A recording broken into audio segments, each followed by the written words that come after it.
The Imperium is ruled by 12 of the most powerful individuals in the galaxy, the High Lords of Terra. They are politicians, priests, warlords, bureaucrats and manipulators, all competing for a control over humanity's destiny.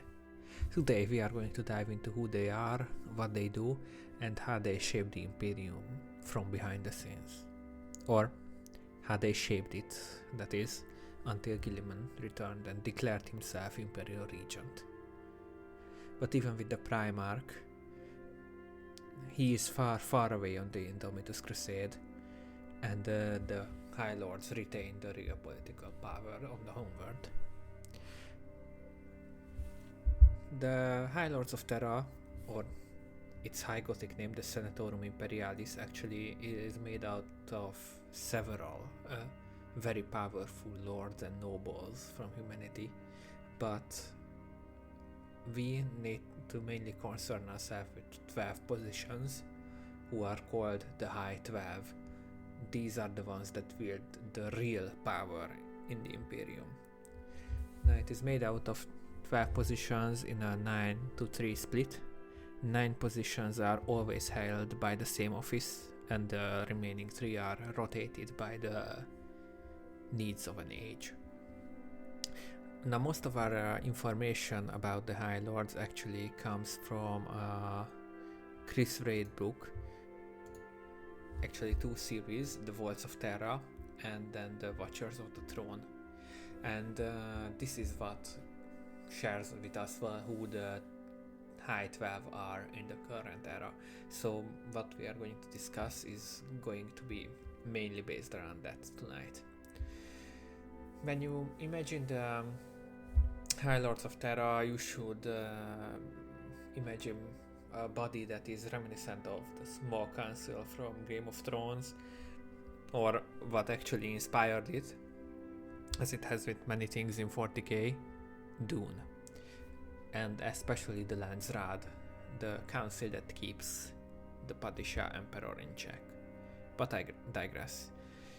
Today we are going to examine this body from the point of the Edict of Restraint, because it is a central political tension in the 42nd millennium, and one that will have a lot of effect on what we talk about today.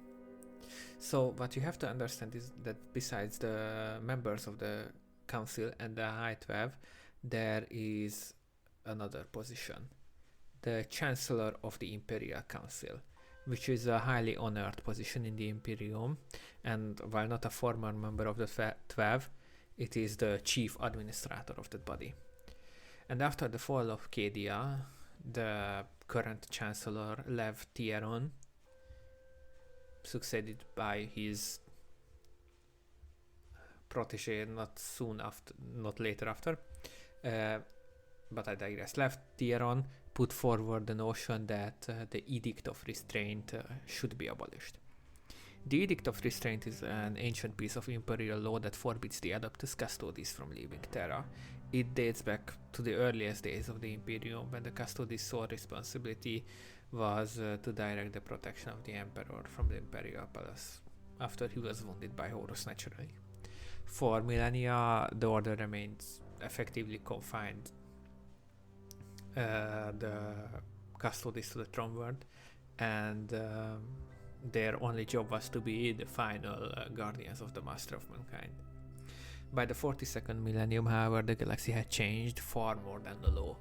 Chaos invasions, rising threats, and weakening of imperial institutions created growing pressure to deploy Custodes beyond Terra. The opening of the Great Rift only intensified this urgency. This issue became one of the most divisive debates within the High Lords. Traditionalist members of the Council saw the edict as untouchable, a sacred component of the Lex Imperialis, which literally is holy in their eyes. However, many reformists, and many of whom were aligned with Guilliman and his views, thought that it was necessary to repair this edict and deploy humanity's strongest soldiers in order to ensure the Imperium's survival. The conflict over this singular decree shaped alliances, motivated coups, and ultimately played a significant role in shaping who makes up the Senatorum Imperialis in the modern day. And then with that in mind, let's now take a closer look at the High 12, the real power players in 40k. The Master of the Administratum. The Master of the Administratum is often considered to be the most powerful of all the High Lords. The office oversees the day-to-day running of the Imperium itself, tithes, population records, supply chains, governance, essentially the endless bureaucracy that keeps trillions of humans alive. In practice, the Administratum is the government of the Imperium. Before Guilliman's return, the position was held by Hamotalion, maybe that is how that's said. He was known as both cold and ruthlessly efficient, regarded as one of the most brilliant minds among the High Lords. But he was also a hardline traditionalist, deeply committed to the belief that the Imperium's current structure was ideal, essentially the perfect state, and any sort of deep reform was basically treason against the Emperor. Naturally, this put him in an immediate collision course with Guilliman, whose entire agenda revolved around modernizing, or if you want to go actually remodernizing, the Empire and enacting structural reform. So naturally, Guilliman removed him from his position. Now, after being fired, he attempted to organize a coup to restore his supremacy and undo Guilliman's changes. Many a High Lord joined to this coup attempt, and it actually turned the streets of Terra and the Imperial Palace into a war zone for a short while. But eventually, the plot failed, and, well, let's just say that the assassinorum got to him. So for now, the office is held by Violetta Roskavaler, a native of Inuit, which is the same planet that Rogaldorn grew up on and that served as the recruiting planet for the Imperial Fleet. Roskavaler earned a reputation as a logistical genius long before reaching Terra. Before she was a High Lord and Master of the Administratum, she was head of the Departamento Munitorum, which is basically responsible for the Imperial Guard's supply lines. Now, despite its enormous influence, this position is not necessarily the most dramatic from a storytelling perspective. It essentially involves bookkeeping and bureaucracy. But it's still interesting to see that in universe, the most prestigious, most powerful position, basically in the entire Imperium, is considered to be the Lord of Bureaucracy, the Inquisitorial Representative. The Inquisitorial Representative is one of the most unusual seats on the Senatorum Imperialis. Unlike most High Lords, the Representative isn't tied to a permanent office. Instead, they are chosen from the Inquisitor Lords of the sectors that immediately surround Terra, essentially the most powerful Inquisitors. And it's not unheard of for several of them to share the role at once. In fact, the city is vacant so often that its vote is regularly delivered by sealed missive rather than a physical presence. Now, despite the intimidating reputation and, the famous quote that their authority is infinite, the Inquisition's role, ironically, is one of the least powerful seats on the Council. You have to understand that the Inquisition is a fragmented institution with almost no internal unity. So, among Inquisitors, the real decision-making happens in the High Conclave, not in the Senatorum.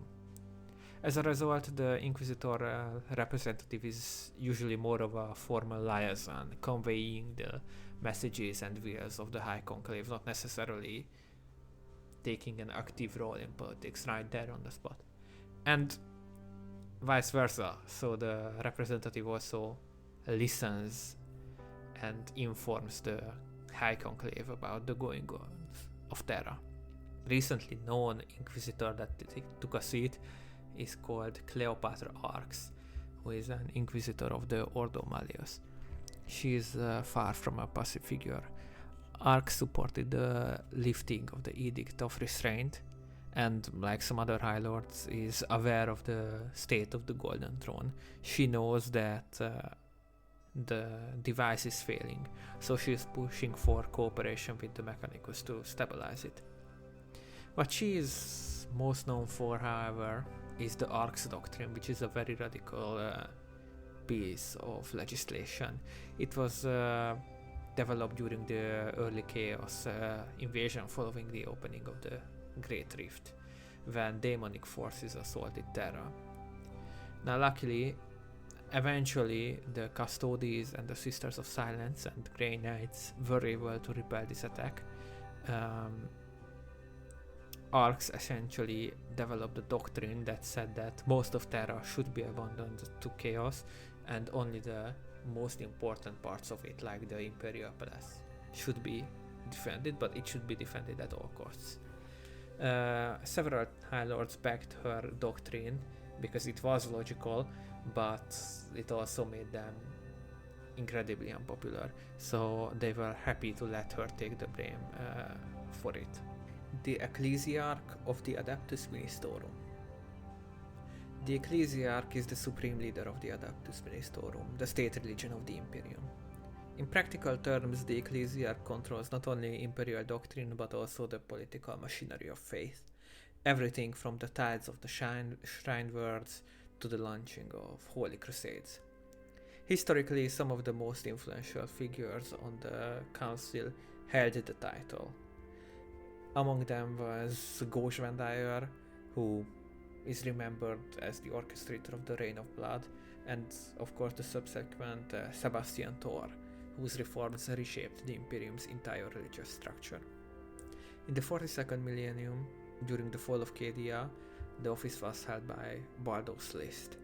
Slist was a strict traditionalist whose power rested on maintaining the Ecclesiarch's established order. Guilliman's unexpected return threatened that position in several ways. For example, the Primarch represented reform, central authority, and a vision for the Imperium rooted in the more enlightened days of the Great Crusade, rather than the backwards, regressing religious theocracy that had evolved over the millennia. This state religion was despised by the Primarch, so they were natural adversaries with Slist. Slist therefore resisted almost every part of Guilliman's agenda. He opposed his administrative reforms, doctrinal moderation, and especially any move to loosen the grip of faith on the imperial society. And like any or most other conservative High Lords, he also argued against allowing the Custodes to leave Terra. Eventually, Slist decided to oppose Guilliman more directly than just political maneuvering. He aligned himself with the coup that tried to actively resist Guilliman's authority, and he became part of this insurgency effort against the Primarch. Like I said before, this coup eventually failed, and Slist was also executed by the Assassinorum. After his removal, Guilliman sought to install a more cooperative and more reform-minded figure at the head of the imperial faith. He appointed Eos Retira as a new Ecclesiarch. Very little is known about Retira, either personally or doctrinally, or really in any way. But her selection signals that Guilliman's attempt to moderate the Ecclesiarchy is still strong, and the Primarch is not done with reshaping how the fate of the Imperium functions. The Fabricator-General of the Adeptus Mechanicus. The Fabricator-General of Mars holds one of the most politically complex roles in the Imperium. The position combines two kinds of authority: the secular leadership of the Adeptus Mechanicus and the religious authority over the cult Mechanicus as its high priest. In practice, the Fabricator-General is both a planetary ruler and a theological figure. One of the most well-documented holders of the title in the modern era was Oda Raskian. often described as more building than a man. That description reflects his extreme degree of cybernetic augmentation. He was over the line even by Mechanicus standards. Raskian was notably opposed to the proposal to dissolve this Edict of Restraint that we have talked about. Of all the High Lords, Raskian pushed back the hardest. His fear was pretty straightforward and understandable. The Custodes are deeply familiar with how the Golden Throne works and the state of the Emperor. Raskian feared that if the Custodes operated freely across the Imperium, their understanding of the throne would expose the uncomfortable truth that the Mechanicus does not fully understand this extremely complex system that it maintains. And worse yet, they might lift the veil of information from the fact that the throne is in fact failing. So Raskia's political position was also weakened by the simple fact that Belisarius Cole exists. Cole is obviously in a close partnership relationship with Rabute Guilliman and has made unprecedented innovations for the Primarch, which many in the Mechanicus respect and many classify as tech heresy. Cole claims that he does not want the title of Fabricator-General, but in practice he wields greater technological influence than Raskian. So there is a natural hostility between Raskian and Cole.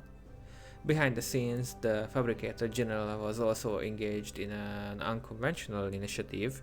He cooperated with Cleopatra, Arx and many other High Lords to investigate and capture a Drukhari homunculus in hopes of using that solution to maintain or possibly repair the Golden Throne. Now, unlike most other High Lords, Raskian understood how imminent this technological crisis is, and he was even willing to explore Xenos engineering to find a solution, which is interesting for someone his more reserved worldview. This project eventually even led him to Kamara in his investigation. However, he never made it back to Mars or Terra. He is presumed dead, but at the very least is missing from this expedition. For now, So for now, the Mechanicus instituted a new Fabricator-General whose name is Xasandera Voldet. Very little is known about her, which is unusual for high-ranking Mechanicus figures, but she is a relatively new addition to the lore, so maybe we will see more of her in the future. The Grand Provost Marshal of the Adeptus Arbites. The Grand Provost Marshal is the commander of the Adeptus Arbites, the Imperium's galaxy-spanning enforcers of Imperial law. This is also one of the oldest offices on the Council. The role, as we can tell, dates back to the Unification Wars, from a time before the Imperial Palace was even completed. Early records suggest that the Arbites and by extension the Grand Provost Marshal even had enough legal authority to prosecute members of the Emperor's inner circle, including Constantine Valdor. Not much has come from this prosecution, but it's interesting to look at the secular nature of the old Imperium and how at least the pretense of checks and balances had existed back then. While those powers has long since been diminished, the historical weight of the office remains significant. In the era surrounding the 13th Black Crusade, the seat was held by Avelisa Drachmar. A strict legalist interpretation of the Imperial law defined her tenure. Drachmar was known for sympathizing with the static tendency, which is a political ideology that is opposed to systemic reform and views the Imperium's current structure and the Lex Imperialis as perfect, impossible to improve upon. Consistent with this worldview, she opposed the efforts to repeal the Edict of Restraint. She rejected the idea that the High Lords could simply amend the Lex Imperialis and granted the Custodes free reign across the galaxy. Drakmar's commitment to the old order ultimately led her to join Hamalation's failed coup against Guilliman, who, as we have talked about, was greatly into modernizing the Imperium. At the collapse of this conspiracy, Drakmar, along with many of her co-conspirators, was executed by the Assassinorum. Interestingly, for as far as I know, we don't know who the current reigning Grand Provost Marshal is. The Paternoval Envoy of the Navis Nobilite. The Paternoval Envoy represents the Navis Nobilite, or perhaps better known as the Navigator Houses. The Envoy is appointed directly by the Paternova, who is the mysterious leader of all Navigator Houses, and the Envoy serves as the political voice of the houses on the council and during the imperial governance process. Traditionally, the Envoy comes from one of the significant influential Navigator houses, but this is not always the case. When the dominant houses cannot agree on a candidate, or when the internal rivalries make a powerful representative undesirable, a weaker and politically safer house may be elevated instead. During the 41st millennium and the end of the 41st millennium, the office was held by Uila Lama. She supported the attempt to repeal the edict, and she wanted to free the Custodes to act beyond Terra. But Lama pushed too far beyond that single issue. She advocated for significant revision of the Imperium's laws, large expansion of the Imperium's military capabilities, and just all around a ton of reforms and modernizations, which made her quite unique among the High Lords. To my knowledge, she was the only one that Guilliman considered too progressive and replaced her for being too modernizing, which is interesting. It goes against what the Primarch has been mainly doing. It's between you and me, and between reading the lines, it's probably also because she might have been corrupt. So for now, Lama was replaced by Kadakmir, who served as a Paternoval envoy during the remainder of the Indomitus era, or that we know of. Mir represented a more thought-through, predictable alignment between the Navigator houses and Guilliman's border administrative goals. Despite this position being quite unassuming, it's actually crucial, really one of the most critical seats on the council, because without the approval of the Navigators, the Imperium's fleets simply cannot move, and therefore the crusade could not continue. The Master of the Astronomican. The Master of the Astronomican oversees the organization that is responsible for, you guessed it, maintaining and managing the Astronomican. The office usually closely works together with the Adeptus Astra Telepathica, and therefore it has a hand on being accountable for thousands of psychers each day. Because of this connection, the Master is traditionally one of the most powerful psychers of humanity. During the Indomitus era, the position was held by one Lucius Trode. Trode is notable not only for his leadership but also for the influence of his former mentor, because Trode trained in the Astra Telepathica, and his mentor played a politically significant role in these years, but more on him later. Believing that humanity desperately needed to be helped along, he also joined the effort of the lifting of the Edict of Restraint. Before Trode, the office was held by one Leops Frank. Frank worked alongside Cleopatra Arcs and the Fabricator-General in the capturing of the Drukhari homunculus effort in order to stabilize the Golden Throne. But Frank died during this attempt. Many in Terra believe that his death was caused by a catastrophic psychic backlash triggered by the birth of the Citatrix Maledictum, but it's not true. Frank died during this inquisitorial effort and was replaced by Trode, the master of the Adeptus Astra Telepathica.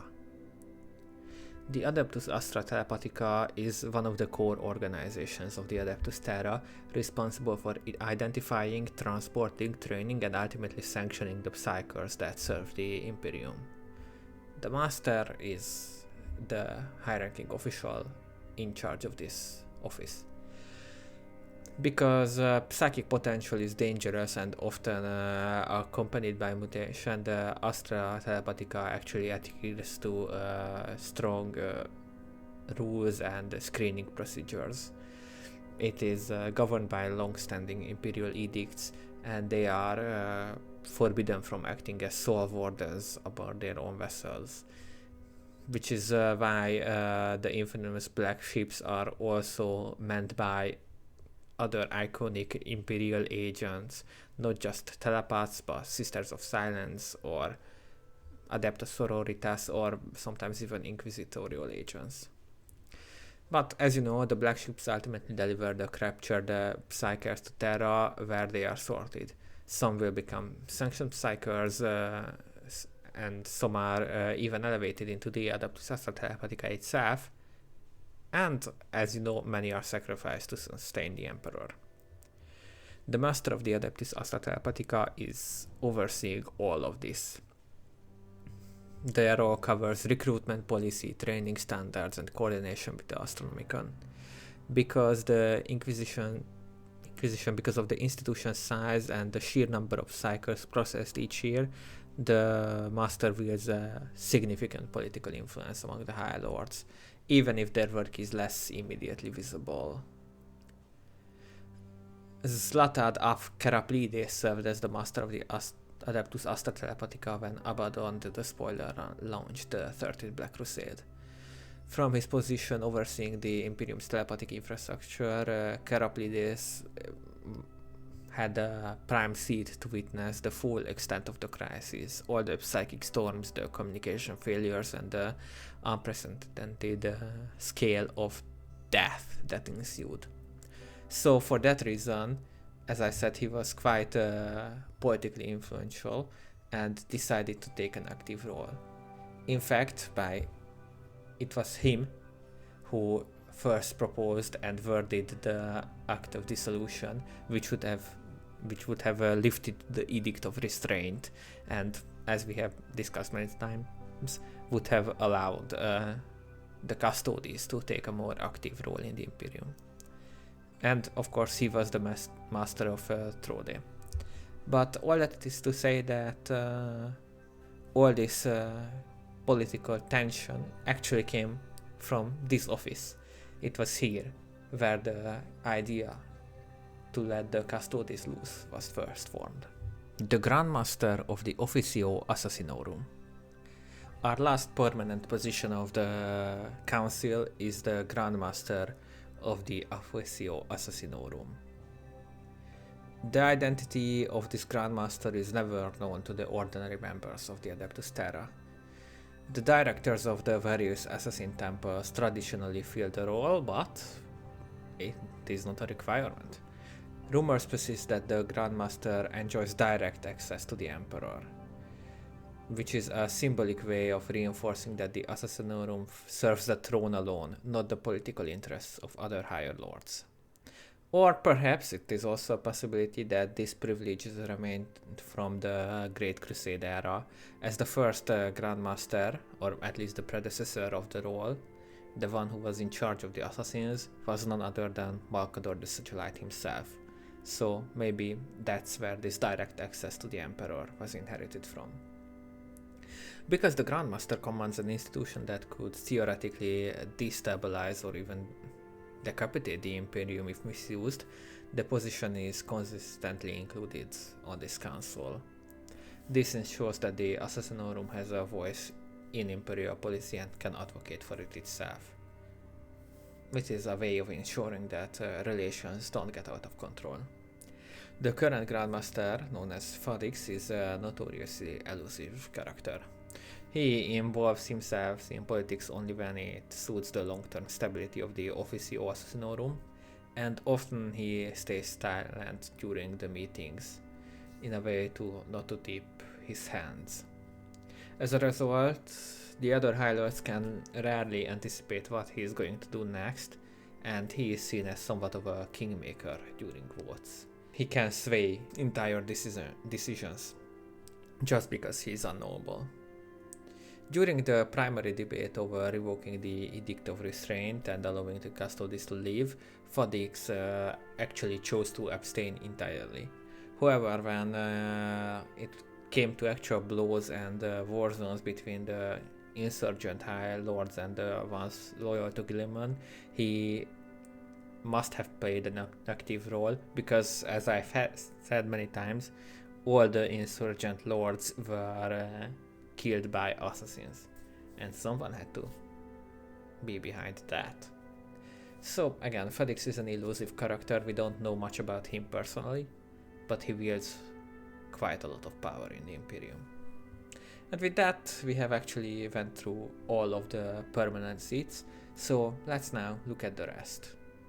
Like I mentioned before, 3 remaining positions are still unaccounted for on the council, and these positions are filled from different lords and ladies of high standing in the Imperium.